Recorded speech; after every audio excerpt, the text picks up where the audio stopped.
Hey everyone, Sam here. Wednesday's spoilers answer our Quandrix college questions, give us an alternate win condition to chase, and we'll leave you asking, is this a Splinter Twin situation? Not once, but twice.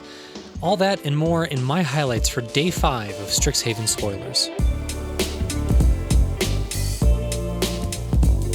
Math is magic. At least, magic will involve math if you're playing blue and green in this set.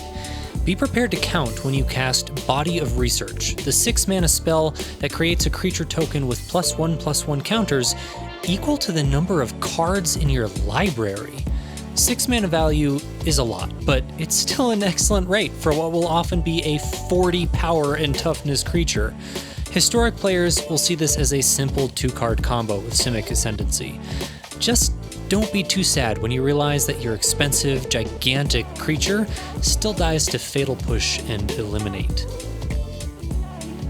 Modal card, Augmenter Pugilist, and Echoing Equation makes for a single cohesive game plan. Ramp to 8 lands, then turn all of your creatures into 8/8 tramplers to win the game. I think both sides will see standard play in some manner, but if you want to get cute with the card, pair it with Etrata the Silencer in Historic or Biovisionary in Pioneer or Commander. At least then, you only have to count to 3.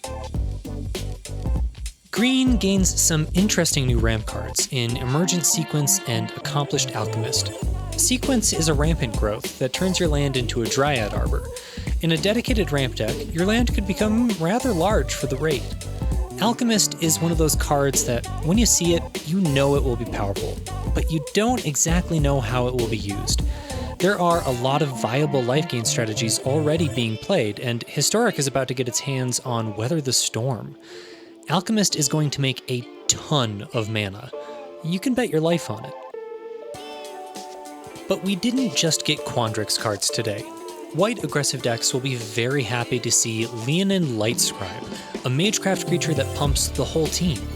Lightscribe is reminiscent of Adeliz, but without the tribal restriction, not legendary, and at only 2 mana.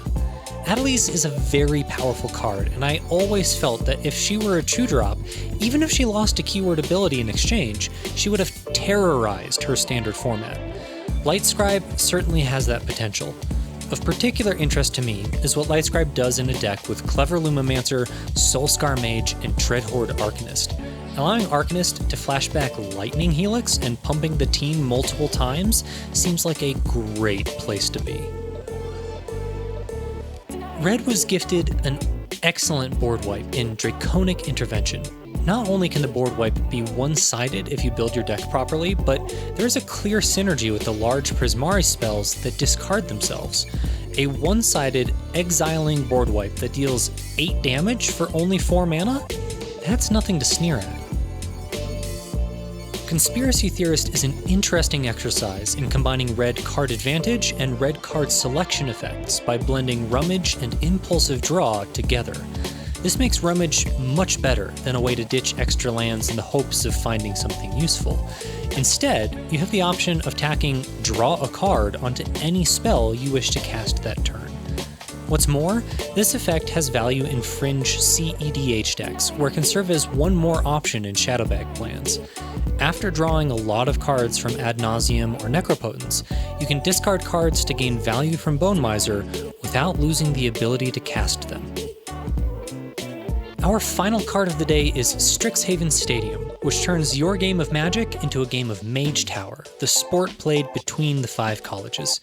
Score enough points, and your opponent loses the game. I love chasing alternate win conditions, and this will be a particularly fun one to try to do in Commander, where you need to get the stadium to remove each of your opponents individually.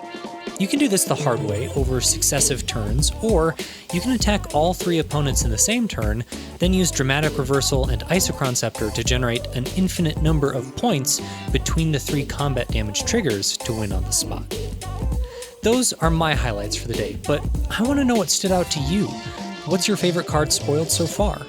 Do you want to brew something new for Standard or Historic? Let me know in the comments below, and if you like what I do, subscribe to the channel and get that bell on. Talk soon.